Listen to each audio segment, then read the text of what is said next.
Nós vamos dar continuidade hoje à nossa série de estudos nas Escrituras, mas usando como base para os nossos estudos a organização que a nossa confissão de fé faz acerca de temas que são temas de uma importância, de suma importância da Escritura, né? Eles organizam estes temas e doutrinas de maneira muito clara, muito didática, portanto, a nossa confissão de fé, a confissão de fé de Westminster, que é um dos nossos documentos credais, tem sido aí o instrumento que nos tem auxiliado no estudo da Escritura. Já tem sido assim há algum tempo já, não é? E ainda há muita coisa para ser vista, refletida acerca dos temas organizados pela nossa confissão de fé.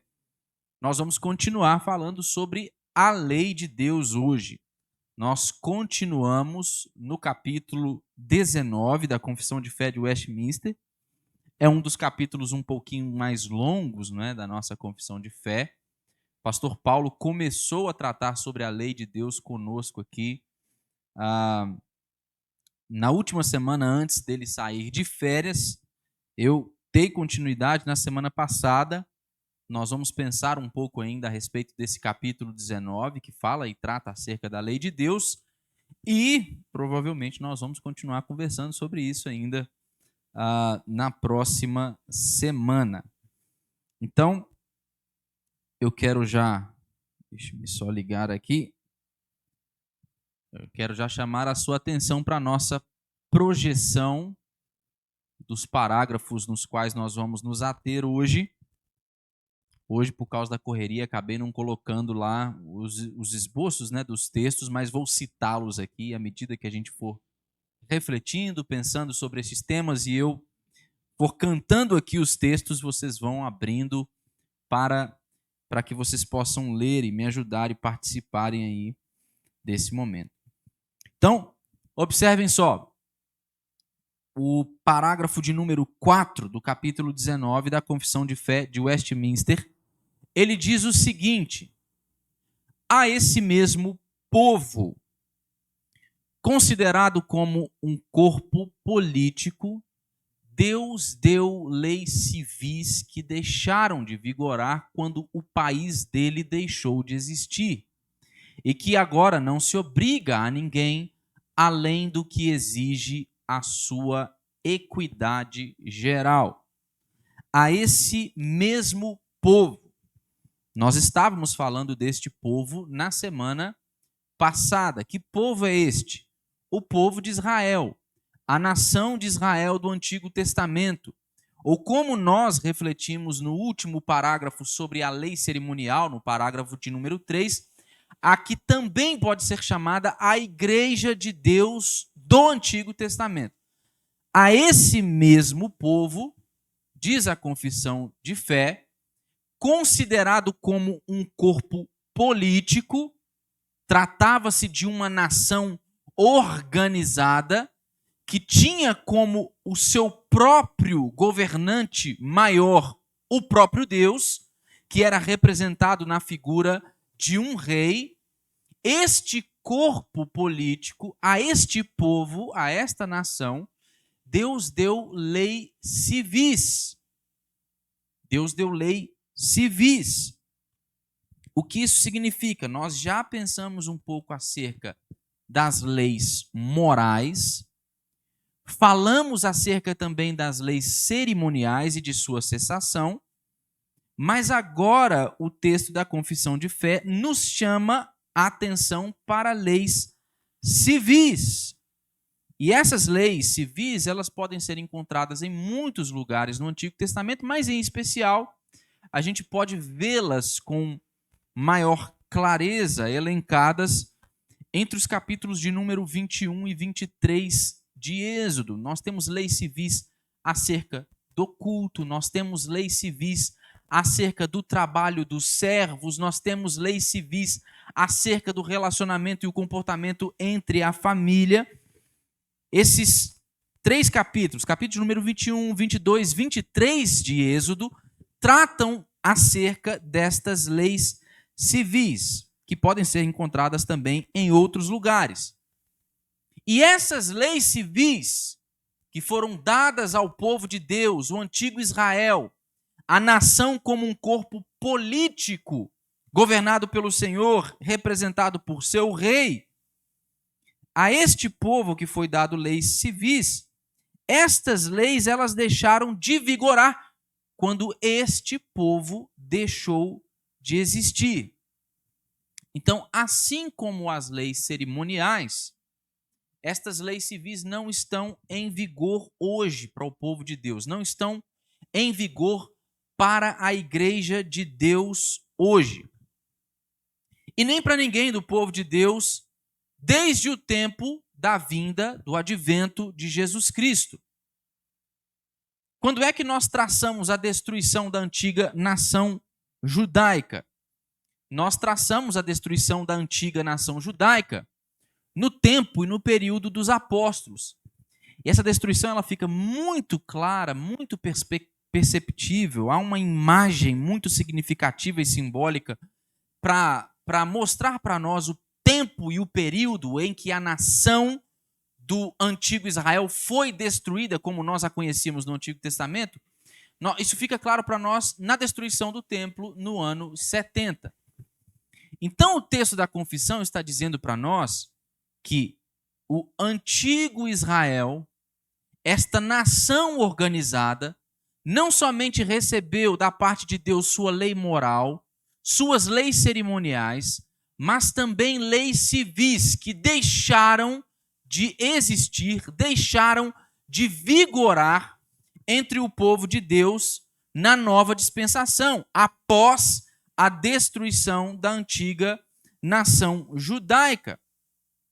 O que é que está em vigor, então, hoje em dia, quando nós pensamos em termos de leis civis ou civilizatórias?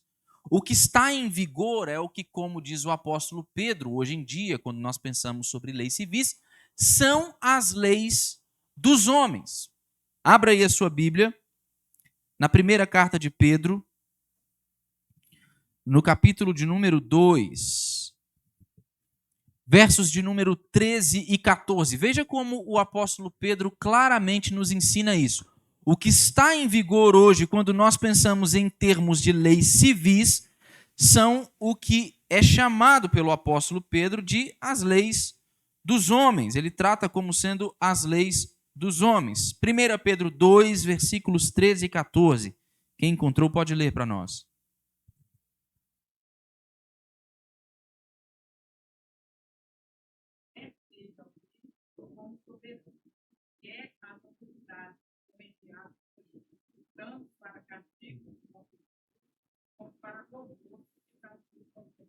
Então veja bem, o que é que o apóstolo Pedro está dizendo? Nós então agora, no tempo em que quando pensamos em leis civis, vigora a lei dos homens, ou vigoram as instituições humanas, nós devemos nos sujeitar a estas instituições por causa do Senhor.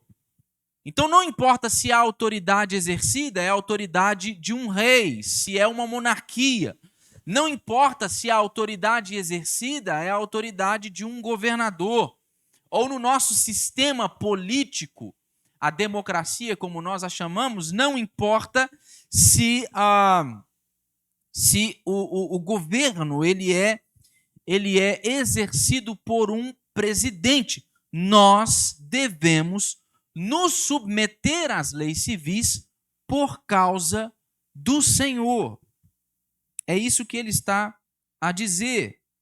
Se nós nos lembrarmos do que o apóstolo Paulo escreve aos crentes romanos, no capítulo 13 de Romanos, Paulo está falando algo um pouco parecido, mas ele salienta algo muito importante para nós aqui e para nossa consideração a respeito do tipo de sujeição que nós devemos demonstrar para com estas instituições humanas e as leis civilizatórias por elas implementadas. Paulo está falando aos crentes romanos que eles não deveriam, eles estavam sofrendo com a pressão do império, eles estavam sofrendo todo tipo de perseguições, eles estavam sendo presos e até mesmo mortos, ou se não tendo pelo menos suas vidas ameaçadas em algum nível.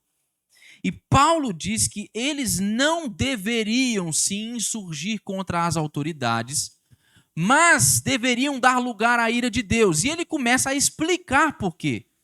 Por que que eles não deveriam insurgir-se contra as autoridades?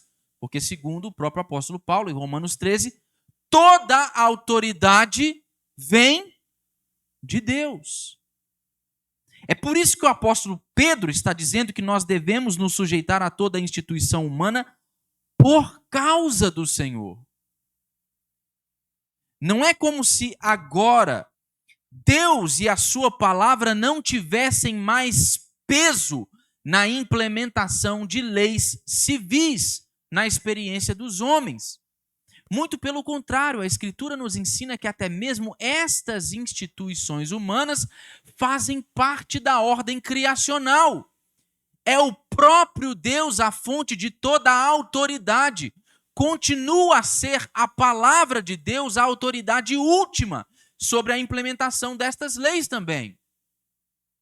É por isso que nós, então, por causa do Senhor, devemos nos sujeitar.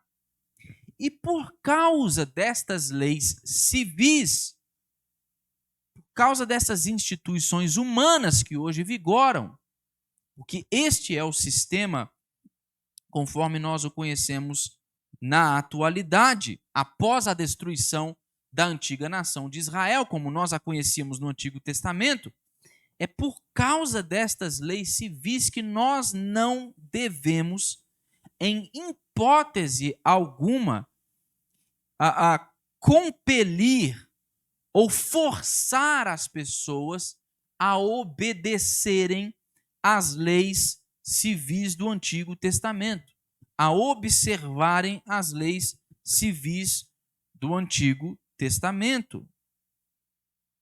Irmãos, a gente precisa se lembrar que Jesus Cristo mesmo disse que ele veio para cumprir a lei. Isso indica que, em algum nível, ele veio para fechar um ciclo e dar início a um novo. Há aqui um aspecto de há um aspecto de continuidade, nós vamos falar sobre ele ainda hoje. Mas há aqui também um aspecto de descontinuidade. Há aqui a implementação, a inauguração do seu reino em um modelo diferente daquele que nós conhecíamos ou observávamos no relacionamento que Deus nutria, mantinha com a antiga nação de Israel. Quer dizer, então, que Jesus, quando ele disse que veio para cumprir a lei, ele então veio para destruí-la, para anulá-la, para desconsiderar qualquer que tenha sido a importância dela? Não, em hipótese alguma. Como ele mesmo diz, ele não veio para revogar, para destruir, ele veio para cumprir. Com certeza, Jesus não a destruiu. Mas ele nasceu sob um antigo corpo de leis e instruções civis, e no seu ministério, durante sua vida, enquanto ele ensinava, ele demonstrou de forma muito clara o modo como o espírito da lei, instituída por Deus em algum nível, ela havia se perdido. As pessoas não compreendiam mais, no antigo Israel, dos tempos de Jesus, o modo como a lei de Deus deveria ser interpretada corretamente. No decorrer do tempo, isso foi se perdendo. Isso fica muito claro para nós no Sermão do Monte, quando Jesus ele está ensinando acerca de itens da lei moral de Deus e mostrando como a tradição judaica de seu tempo havia corrompido o significado, o cerne, o centro da lei conforme instituída por Deus. Por isso que ele repetiu várias vezes no Sermão do Monte aquilo que a lei dizia, mas ele dizia o quê? Eu, porém, vos digo. Ele apontava para a lei de Deus, para a lei moral, mas indicando o modo errado como a tradição de seu tempo, dos religiosos, os fariseus, os escribas interpretavam aquela lei, e então atesta qual é a interpretação correta, o modo correto de enxergar a lei de Deus. E por que ele podia fazer isso? Porque ele é um legislador maior do que Moisés. Jesus, sim, poderia fazer isso. Por isso que ele se voltou para as multidões e disse: eu, porém, vos digo. Algo totalmente diferente do que as autoridades religiosas desse tempo têm tentado dizer e ensinar a vocês. Veja só, eu disse a vocês que nós devemos ter cuidado ao observarmos, especialmente as leis civis do Antigo Testamento, e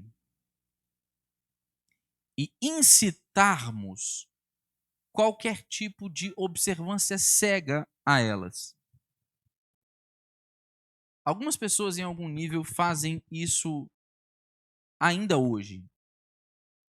Olham para leis estabelecidas no Antigo Testamento, direcionadas ao povo da Antiga Aliança, naquele contexto, no contexto de uma nação organizada, de um corpo político, da necessidade que eles tinham de leis civilizatórias que coordenassem ali as suas relações, e tentam trazê-las sem qualquer tipo de reflexão, contextualização para o contexto em que nós vivemos hoje. Mas é preciso que fique claro que há um aspecto, como eu disse, de descontinuidade. Não vigora mais no nosso meio, irmãos, um tempo em que Deus se relaciona com o seu povo através de sistemas, de um sistema de leis, sejam leis cerimoniais que apontam para os sacrifícios, que apontam para o culto, como nós refletimos acerca delas aqui na semana passada, ou sejam mesmo as leis civis que nós temos mencionadas. Deus não se relaciona mais com o seu povo segundo estas ordens pré-estabelecidas. Não é dessa maneira que as coisas vigoram no reino de Deus inaugurado por Jesus. Nós não estamos sob um modelo de nação teocrática. Nós vivemos espalhados pelo mundo em países em que existem sistemas de governo diferentes. Mas a lei de Deus, a lei do reino de Deus que hoje vigora na igreja, ela não somente se sobrepõe a todo este sistema civilizatório que nós encaramos hoje, como ela é capaz de subsistir em toda e qualquer esfera. Então, no Brasil como nós o conhecemos hoje, o povo de Deus vive e anda segundo a lei de Deus, conforme o reino inaugurado por Jesus Cristo. E é assim também no Japão. É assim também na Coreia. É assim também em países em cujo sistema político é diferente do nosso. Porque o que impera sobre o corpo da fé hoje, que não é mais um corpo político, não são estes sistemas de leis civis, mas é a lei que nós vamos considerar um pouco ela, ainda logo mais, a lei moral de Deus, que não deixou de existir, que subsiste ainda hoje, que é percebida na vida e no ato daqueles que creem em Jesus, que foram unidos ao povo de Deus, à igreja pela fé. Nós não precisamos de um governo cristão hoje. Nós não precisamos, como igreja, estarmos em algum nível vinculados a um tipo de império cristão coordenado. A igreja é maior do que tudo isso, irmãos. O reino de Deus sobrepuja a todos estes sistemas e modelos. Então, quando nós falamos sobre a necessidade de cuidado ao considerarmos o aspecto em que as leis civis foram implementadas no Antigo Testamento e a cessação delas é para que nós não, de maneira alguma, venhamos a suprimir o sistema do reino de Deus inaugurado por Jesus, que é maior do que este que nós conhecemos no Antigo Testamento. Mas veja só o que continua a dizer aí. Diz que quando deixou de existir este corpo político, essa nação organizada como nós a conhecemos e vemos no Antigo Testamento, então essas leis civis também deixaram de existir. E agora o que nós fazemos? Como é que nós nos relacionamos com essas leis civis que estão descritas aqui no Antigo Testamento? Diz que agora não se obriga a ninguém além do que exige a sua equidade geral. Elas deixaram de vigorar e não devem ser obrigadas a ninguém além do que se exige a sua equidade geral. Em sua maior parte, irmãos, essas leis civis, como nós as vemos e as conhecemos no Antigo Testamento, elas continuam a nos ensinar por meio de princípios gerais de igualdade e de justiça.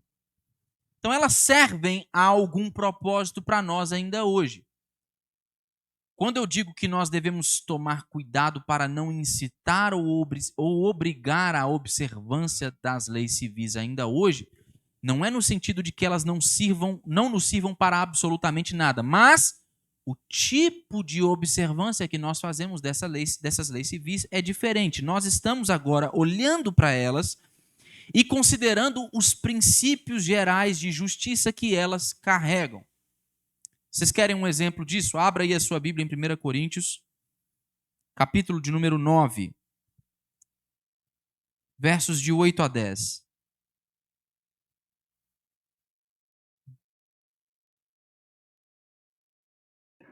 Para isso, o homem, segundo diz também os leis, porque na lei está escrito: não matarás a boca ao boi quando isso sofrer. Acaso é com o povo, é com dois de Deus, o povo, ou é puramente por nós que existe, certo que é por nós que esta existe, pois lá tudo fazemos com esperança. Isso faz com esperança de receber a parte de receber. Até o 10, isso mesmo, Carlinhos, obrigado. Prestem atenção, irmãos, no que está acontecendo aqui hoje. O que é que Paulo está falando aqui aos coríntios?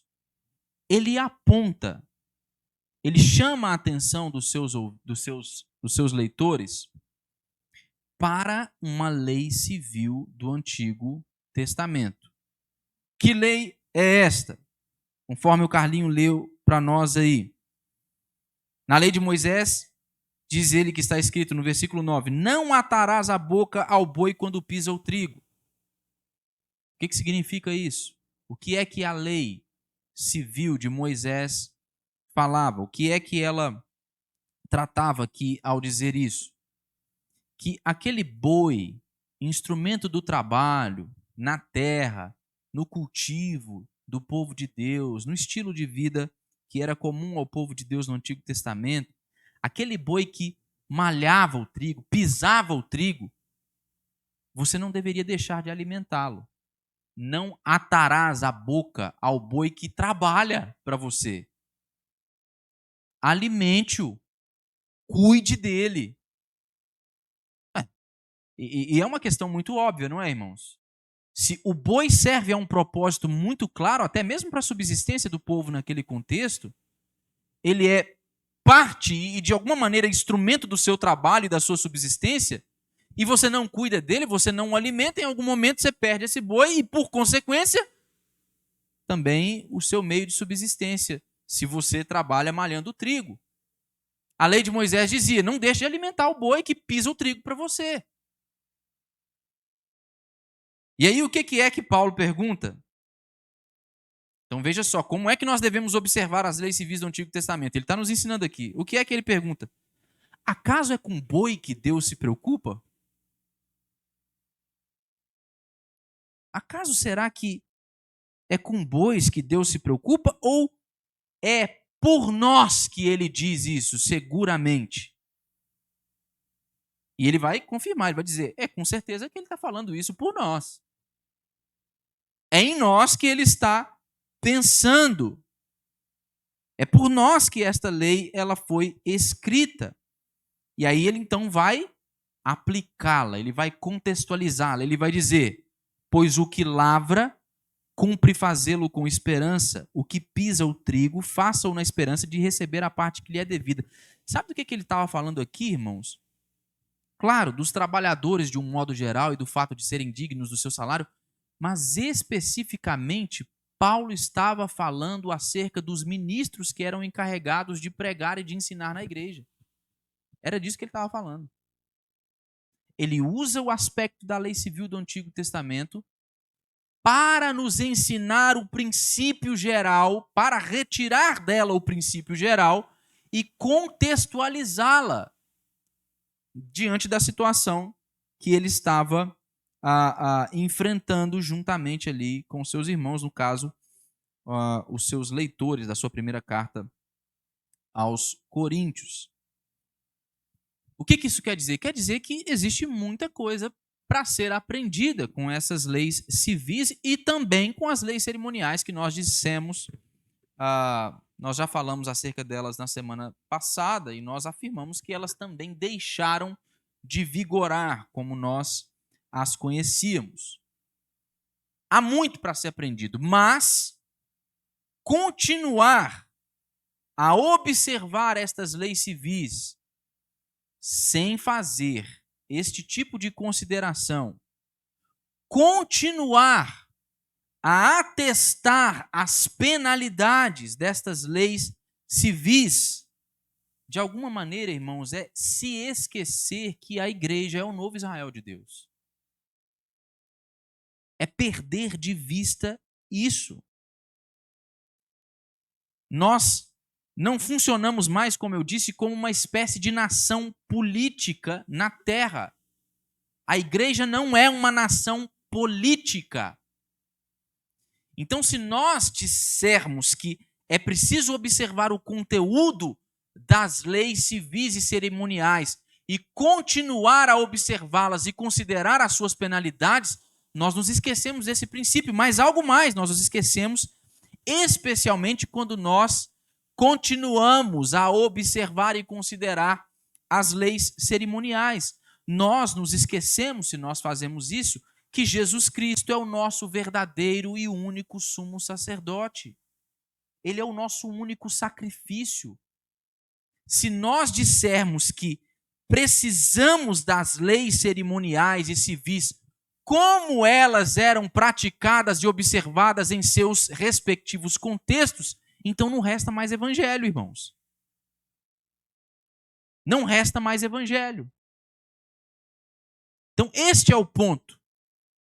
Estas leis, elas foram cumpridas.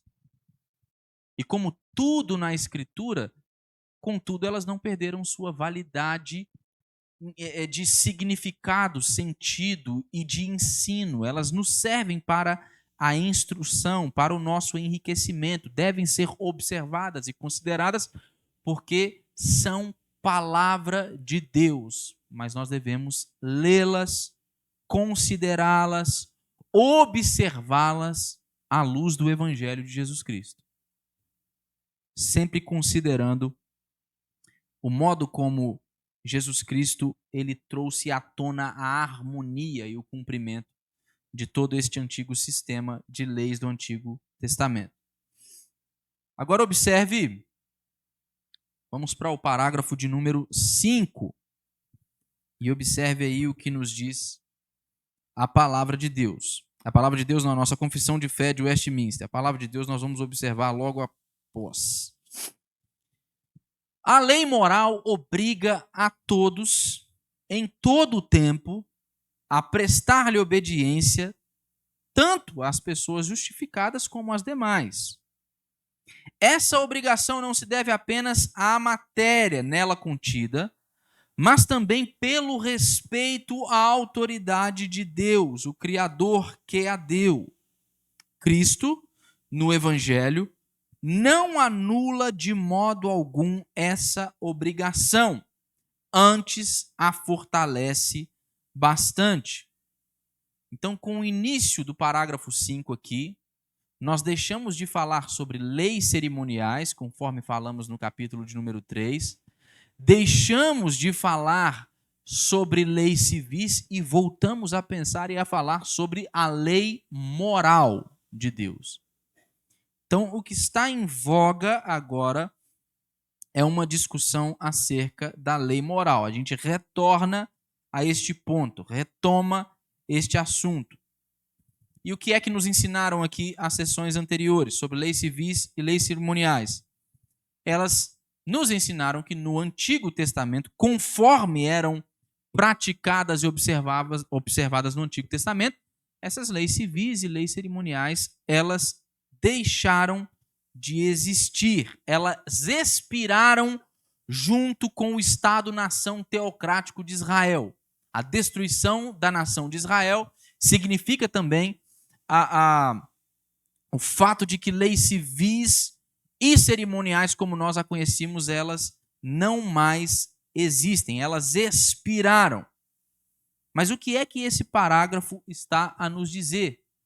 Ele está a nos dizer que, ao contrário das leis civis e cerimoniais, a lei moral não expira.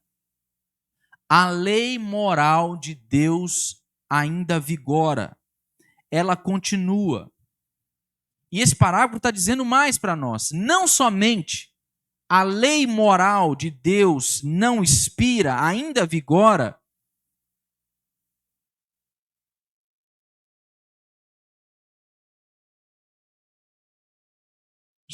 Eu acho que a bateria aqui vai acabar, tá? Mas, na verdade, este parágrafo nos ensina aqui que esta lei moral que ainda vigora, ela nos obriga à obediência. E veja só esse ponto que é interessante. A lei moral obriga a todos, em todo o tempo, à obediência, tanto crentes quanto não crentes.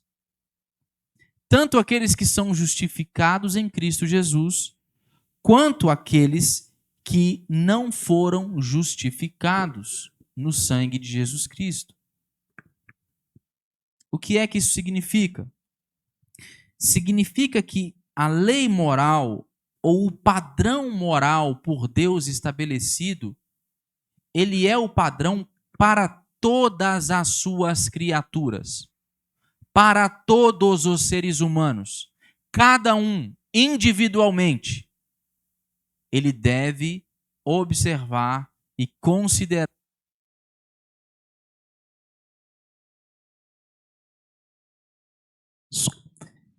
Cada um dos seres humanos deve observar, considerar e obedecer aquele que é o conteúdo da lei moral de Deus. Mas, Lucas, não é verdade que a Bíblia, algumas vezes ela diz que esta lei moral, o Novo Testamento diz isso, esta lei moral ela foi cumprida? É verdade.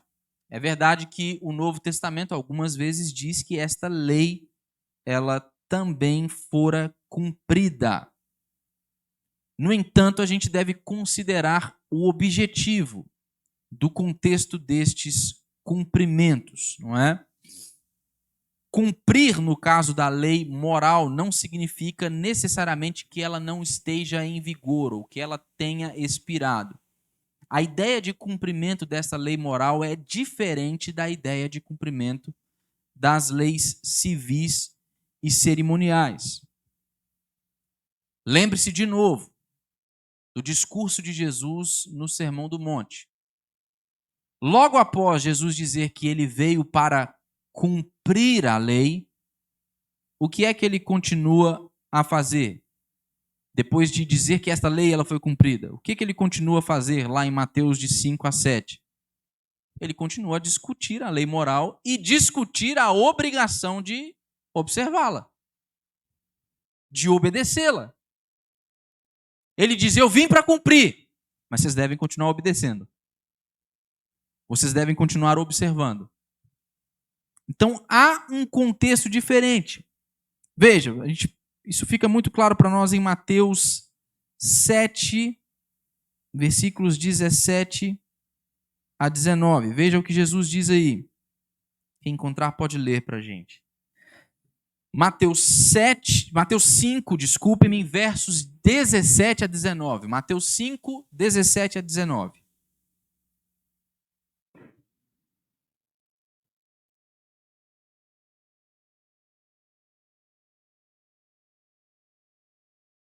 Não penseis que vim revogar a lei dos profetas.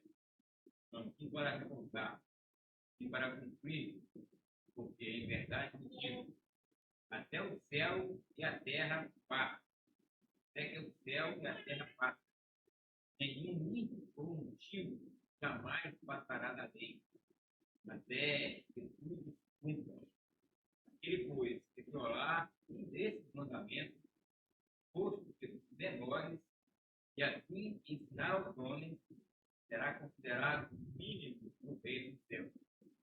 Ele, porém, os observar e ensinar, este será considerado grande no reino do céu. Então, observe, Jesus atesta o cumprimento da lei como objetivo, propósito de seu ministério, mas ele atesta também a necessidade de observar e continuar a obedecer esses mandamentos. Outro exemplo. Abra aí a sua Bíblia em Romanos 13, que eu mencionei aqui um pouco mais tarde. Versos de 8 a 10. Paulo está aqui escrevendo sobre o cumprimento da lei. Ele vai dizer que o cumprimento da lei é o amor.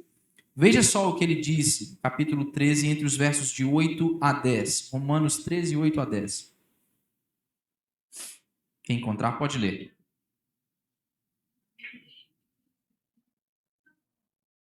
Exceto o amor, como que os améis ao povo, pois quem ama o próximo, tem cumprido a lei. Pois isso, não adulterarás, não matarás, não furtarás, não cobiçarás, e a qualquer outro mandamento. Nesta palavra, amarás o próximo como a ti. Pratica o mal, honra o próximo, sorte pelo cumprimento da lei. Então, observem só. Paulo está a nos dizer aqui que o cumprimento da lei é o amor. Mas de onde é que Paulo tira a sua citação? Ele a tira dos 10 mandamentos. Ele diz que o cumprimento da lei é o amor. Então veja só o que ele diz logo em seguida. Pois então tudo, não adulterarás, 10 mandamentos. Não matarás, não furtarás, não cobiçarás, e se há qualquer outro mandamento, tudo isto se resume na lei do amor. O que é que Paulo está nos ensinando aqui, irmãos? Paulo não está nos ensinando que o reino de Deus inaugurado por Jesus veio instaurar uma nova lei e derrubar a antiga lei. Paulo tirou a citação dos 10 mandamentos para explicar para nós como o amor ele nos obriga e nos habilita a exercitarmos um tipo de obediência superior. O amor é o modo e o caminho que nos habilita a observarmos a lei moral de Deus e a cumpri-la agora, em Jesus Cristo. Ele não está se desfazendo do conteúdo da lei moral. Ele está agora, mais uma vez, atestando a sua validade. E sua validade com um status ainda superior na nova aliança. É neste contexto que ele diz.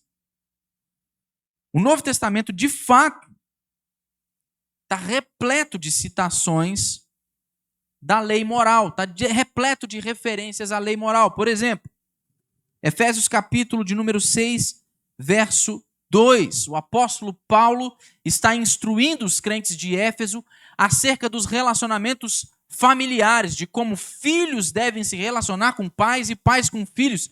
E ele faz referência ao quê? Aos 10 mandamentos. Ele diz, honra a teu pai e a tua mãe, que é o primeiro mandamento com promessa. É o que está escrito em Efésios 6, no verso 2.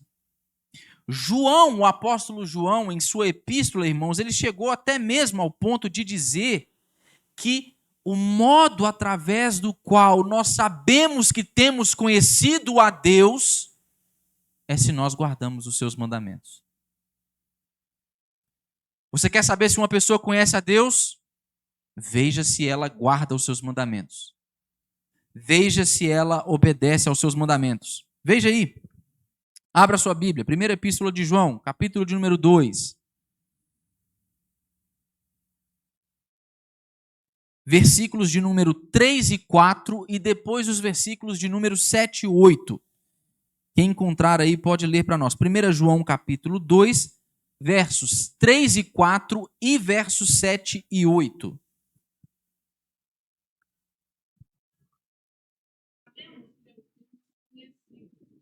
Por isso, se guardamos o Senhor, aquele que diz, eu não conheço, e não guardo os seus mandamentos, é mentiroso, e nele não está a verdade.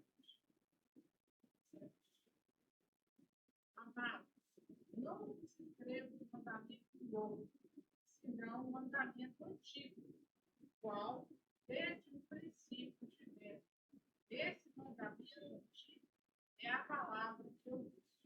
Todavia vos escrevo novo mandamento, aquilo que é verdadeiro, nele e em vós, porque as coisas se vão dissipando e a verdadeira luz já. Então vejam só, irmãos, o que fica claro para nós? Fica claro para nós aqui, no texto que foi lido,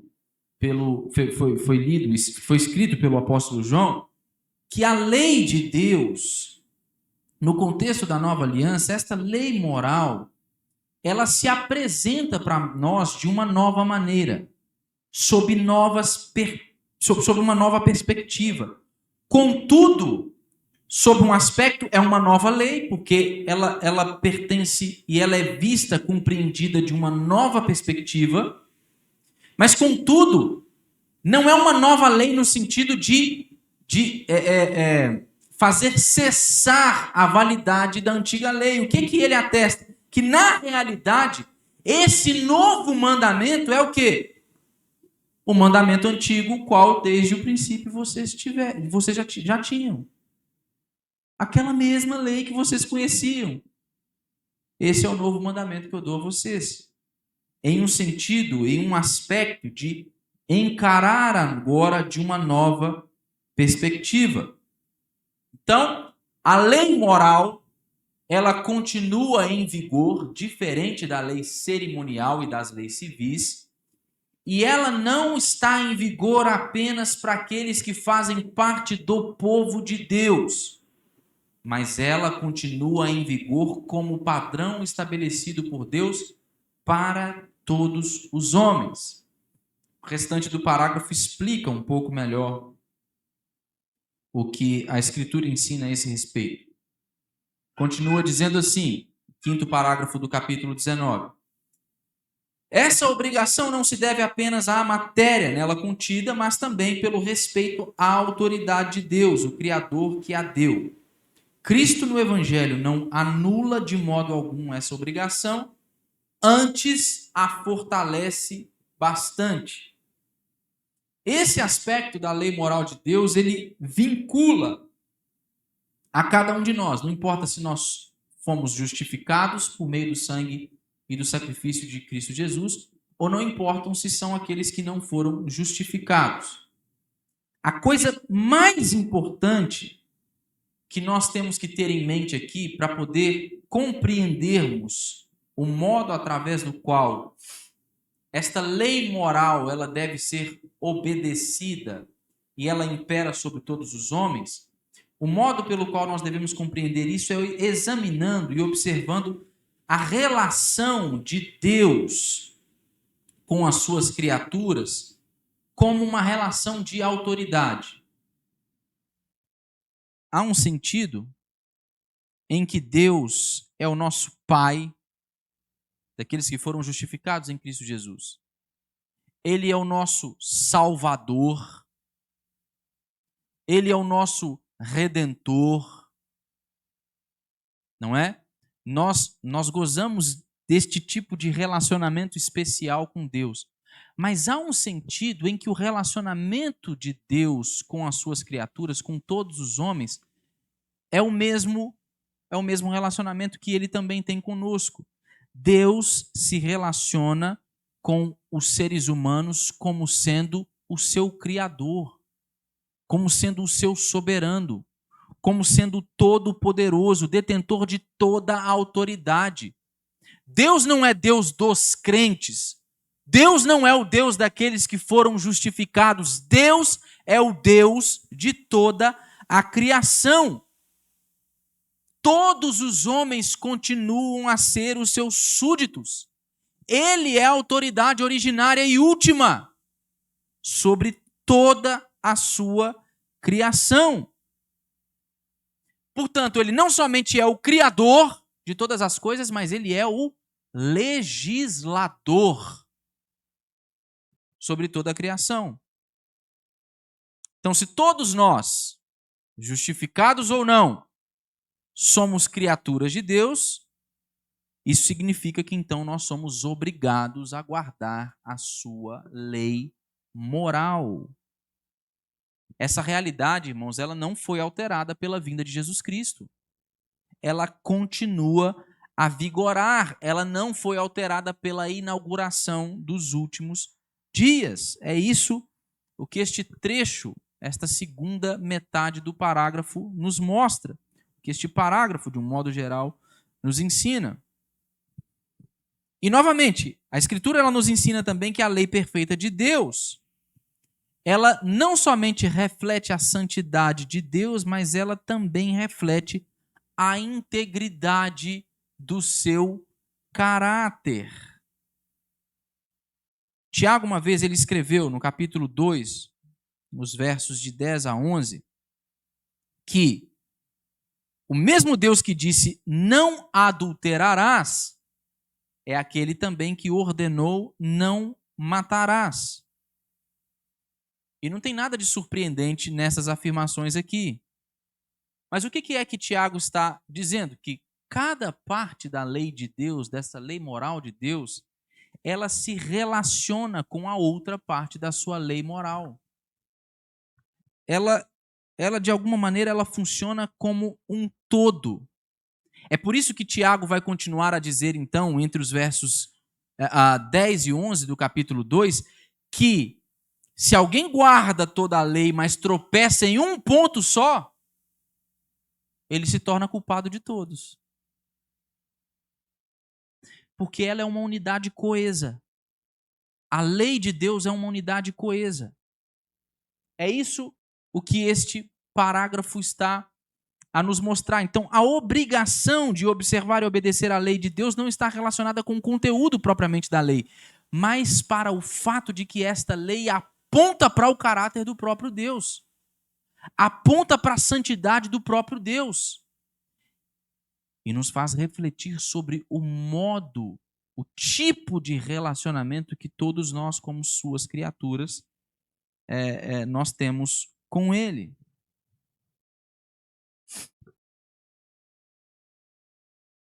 Abra sua Bíblia nesse texto de Tiago que nós lemos. Eu quero lê-lo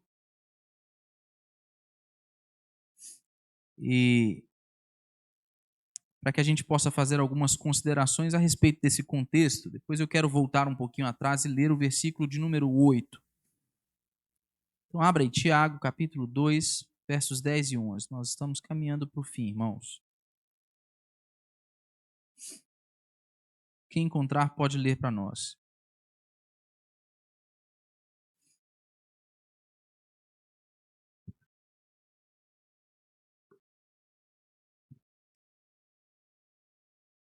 É 10 e 11, versículos 10 e 11, capítulo 2, é isso mesmo, tá certinho.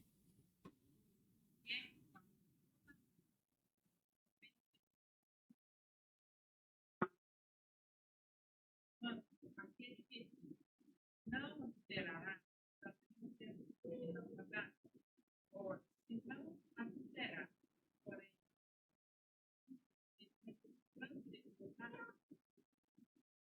Então veja só, eu fiz menção a essa passagem, mas por que, que eu quis que vocês lessem essa passagem comigo? Porque essa passagem, ela dá para nós a ideia do porquê é tão importante nós discutirmos sobre a continuidade da nossa submissão à lei moral de Deus. Por que é importante pensar sobre isso? Porque se a lei, esta lei moral de Deus, ela de fato constitui esta unidade tão coesa em que cada lei se relaciona com a outra, cada parte da lei se relaciona com outra parte da lei, como está ensinado aí na carta de Tiago, é mais improvável, irmãos, esse é o ponto para nós, que qualquer parte da lei de Deus tenha mudado com o decorrer dos tempos. Se nós estamos falando de uma unidade coesa, é disso que Tiago está falando quando ele pensa sobre a lei moral de Deus. Então, torna-se improvável que, com o passar dos anos, parte dessa lei tenha mudado, ou algumas destas leis tenham mudado. Isso não pode ter acontecido. Quer dizer que essas leis não possam se desenvolver? Não. Quando eu digo que é improvável que com o decorrer do tempo, dos anos, das eras, elas tenham mudado, isso não necessariamente significa que elas não possam ter se desenvolvido. Por exemplo, a gente pode ver no próprio Pentateuco o desenvolvimento da lei moral. Lá nos 5 primeiros livros da Bíblia, a gente já percebe como a lei moral de Deus ela começa a se desenvolver. Nós pensamos sobre isso na quinta-feira passada, sobre o modo como, por exemplo, os nossos primeiros pais, não é? Antes da entrega, né, da lei por meio dos 10 mandamentos a Moisés, sobre o modo como eles se relacionavam já com a lei de Deus. Nesse sentido, os 10 mandamentos eles significam um desenvolvimento desta lei, que significa também a mudança em algum nível no tipo de relacionamento que o povo de Deus agora deveria ter com a lei de Deus. Contudo, esse desenvolvimento, ele significa expansão. Ele significa que estas coisas que talvez não estivessem tão claras, agora elas passaram a ficar mais claras, mais fáceis de interpretar. Esta mudança não significa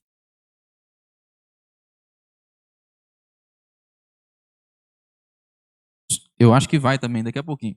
Daqui a pouco acabam os microfones aqui. Então veja só, esta lei não muda no sentido de ela perder o seu significado e o seu sentido conforme o estabelecimento de Deus, mas ela se desenvolve, ela se expande, ela se torna mais clara, mas nunca ela é destruída. Esse é o ponto. Além de ser improvável que em algum nível essa unidade coesa da lei de Deus ela tenha mudado, é improvável também que qualquer aspecto da lei possa ser ignorado sem também afetar a nossa visão do próprio Deus. Se a lei de Deus muda, o modo como nós compreendemos o Senhor muda também, irmãos. o modo como nós enxergamos a Deus muda também. O modo como nós pensamos sobre a santidade de Deus muda, se a sua lei muda. O modo como nós consideramos os seus.